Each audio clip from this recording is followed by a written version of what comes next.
Show, and I'm your boy Doug Stewart. Thank you for joining me. Yes. How's it going? What's upper? Yeah. July 7th, 2014. I believe it's July 7th, 2014. Let me check my little calendar thingy right here. Make sure it's July 7th, 2014. That's right. It's July 7th, 2014. Hope you had a great 4th of July weekend. I went to the crib, had a family reunion, the Rivers family reunion. Shouts out to my peoples. And it's great seeing family, man. Great seeing family. Fantastic to see family. And always great to get back to the motherland, the low country of South Carolina, where we shoot our own damn fireworks. You can blow up anything 4th of July weekend in the state of South Carolina. You lose a couple of fingers as well, so you got to be careful with that. Listen, I want to get into a couple of things from the world of sports this past week, and there's nothing really big going on in the world of sports. Kind of, sort of, in a side type way. You got NBA free agency, and obviously the big stories are what's going on with LeBron James and Carmelo Anthony. This is what they call the dog days of summer in the industry. And basically what that is not a lot going on. You know, you're in baseball season, in the heart of baseball season. We're about to come around to the All-Star game here in a second. And so baseball is slow as hell. You know baseball is slow as hell in comparison to the other big three sports in this country. So a lot of baseball, 162 games and, 9 innings and nobody hit. So kind of the same thing going on with soccer, which I'll get to in a second. But you got what's going on in the NBA. Pretty much everybody's trying to see and waiting for what's going to happen and what LeBron James and Carmelo Anthony is going to do. As of today, they haven't done anything yet. As of this morning, they haven't done anything yet. Maybe something might happen a little bit later on that front today, so we'll see. And basically, whatever teams these guys sign with is going to basically tilt the balance to that team, probably. Definitely if it's an Eastern Conference team, slightly if it's a Western Conference team because the West is so strong. But this is a huge thing, much different, times than back in the day in free agency, where guys pretty much stay with their teams. Now, I think pretty much as far as that, I think these guys are going to stay with their teams. I think it's just too much money for Carmelo Anthony to leave on the table to go to another team. But I've been, proved wrong before with these young guys and them leaving money on the table. And LeBron James, I believe that he's kind of painting himself in the corner with the Miami Heat. Even though he's making all of these signs that, hey, he doesn't have a problem with leaving and going to another team. The fact that he did it one time before, the fact that he opted out, the fact that he's come out and said that he wants a max contract, these are some of the things he didn't say the last time when he left Cleveland and came to Miami. So I don't know. I don't know. I have no clue what these guys are going to do. It's very interesting to see what they are going to do.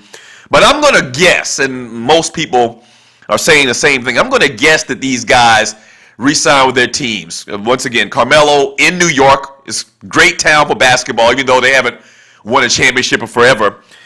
Great town for basketball. He can make tons more money than any other team can pay him in New York. And I think LeBron's going to re-sign with the Miami Heat, so we'll see about that. But what I wanted to get into briefly is what I talked about last week in last week's show was soccer. And soccer in this country. Now, a lot of people got pissed off because I pretty much said that soccer in this country, or soccer in general, from one person's perspective, sucks. Now, listen, I'm not backing off that stance. Soccer does suck, in my opinion, in my humble opinion. But I don't have anything against soccer fans. I don't have anything against people that want to see the sport progress in this country. I don't have a problem with that at all. I mean, it does have its moments. It's very rare that it has its moments in games. And once again, just to reiterate what I said last week, and you are watching the Doug Stewart Show, what I said last week is some of the reasons why I think that soccer will never really take off in this country is because I just think it's too slow. I think that we're a more fast-paced society. We want to pay off right now. We want to see a lot of scoring. And that's just not conducive with soccer, okay? But what I want to kind of focus on, or what I think people kind of misunderstood some of my angst about soccer and the fact that it'll never take off in this country, in my opinion, is I want to expound upon why it'll never take off. And that is because we aren't good. Okay? We aren't good at all. And there's one major reason on why we aren't good. And I read a lot of articles over the last couple of days, seen a lot of experts talk about it on TV, and giving their opinions on why we aren't good in soccer and why more emphasis isn't put into soccer. And I haven't really heard people talk about it. And I'm not going to say this is a totally original idea. I'm going to bet that it isn't. But I haven't heard it talked about a lot, in which I think this is the main reason on why we suck at soccer is because our best players aren't playing the game. They aren't. It's as simple as that. If you're playing soccer, okay, this is my hypothesis. I can't prove this anywhere, but if you're playing soccer, I believe that you are probably the fourth or maybe even fifth string best player at a position in basketball or football or baseball. You understand what I'm saying? And the reason is because of our culture here in this country. Soccer isn't appreciated like it is in a lot of other countries, the European countries and South American countries, Brazil, Colombia, Argentina, and all those guys down there. We really just don't appreciate the game for a lot of reasons I said earlier about it being slow, not a lot of scoring. But our best players in the sports that are deemed, the money-making sports, the big three sports in this country, the best players, our best athletes aren't going to play soccer. They're going to play those sports. It's as simple as that. Now, if we really cared about soccer in this country, and I really believe this, if we really cared about soccer and our best athletes played soccer, I believe we would dominate. Simple as that. And the reason I say that is because I believe that our best athletes are playing point guard in the NBA, are playing defensive back, wide receiver, slot receiver in the NFL, leadoff man, shortstop in baseball, center field, the outfield positions in baseball. So I believe that our best players are playing other sports. And the reason is because of the hype and the hoopla surrounding said sports. In high school, it's obvious that football has the biggest profile. Women, and here's a litmus test. If women come to the game, the sport is probably better as far as its athletes are concerned. It's as simple as that. Because it's as sophomoric and as simple as that. If you're in high school and the sport that gets the most hype and the most coverage and the girls go and check out most is football, you're probably going to play football. And then you go down the line. A little bit less for basketball, a little bit less for baseball, and then hockey, I guess. But it's as simple as that. If you're playing soccer, if you're focusing your attention on soccer, no disrespect to you, there's a lot of great athletes that probably do play soccer. But if you're focusing your attention to soccer and not becoming a better football player, that probably means you aren't that great of a football player. Now, I'm not saying this is all the way across the board. I think that this is probably across the board to a large degree, though. I really believe that. And it's not hating against soccer players. Once again, some of them are probably great athletes. But let's be honest. If you're a great athlete, okay, if you're a fantastic athlete and you have the ability to be paid and you have the ability to be on TV for your craft, I think that you'd rather or probably get more respect, or you'd be respected more in this country if you're a fantastic football player and basketball player than you are soccer player. In this country, at least. Now, other parts of the world where soccer is number one, yes, you could be number one as far as fans loving you. But imagine this. Imagine if our best athletes, and when I said earlier, our best athletes are point guards.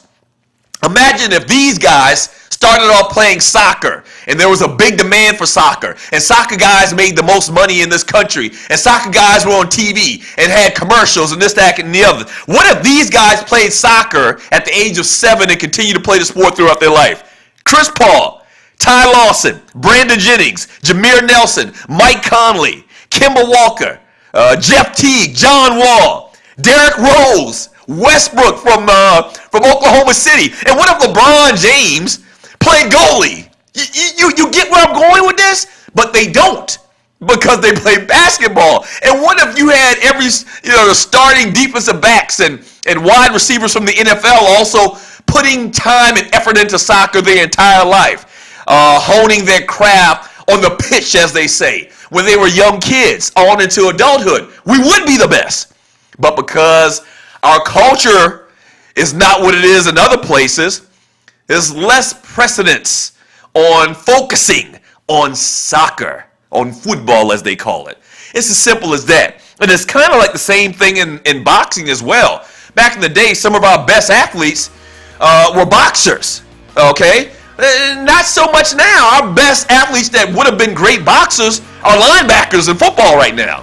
They are. Or they're defensive ends, especially the heavyweight division, okay? They don't want to get hit in the head for a living. The culture has changed. More money, more emphasis is placed on football. So our linebackers and our defensive ends, 30, 40 years ago that would have been in the heavyweight division, they're playing football and making good money from it and not getting hit in the head all day and night.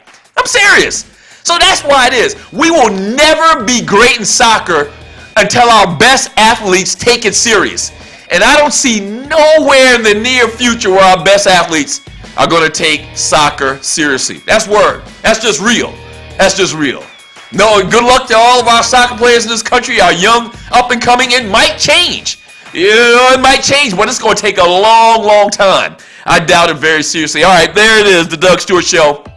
And you can email me, Doug@thedougstewartshow.com, and tell people about the show. They can text me at 770-847-0536. Tell people once again, like the show, retweet, share, and the big thing to do is subscribe to the show right there. What are your thoughts about, my theory about why we aren't good in soccer? We pretty much suck. If you look at the scoring and the goals on attempt and our defense and our technical play in the World Cup this year, everybody was hyped. Ratings were great, but really we aren't anywhere in the neighborhood of some of these Brazil teams or Colombia or Argentina or Germany. We just not even in the hemisphere right now. It is what it is. Our best athletes are playing other sports. There it is, the Doug Stewart Show.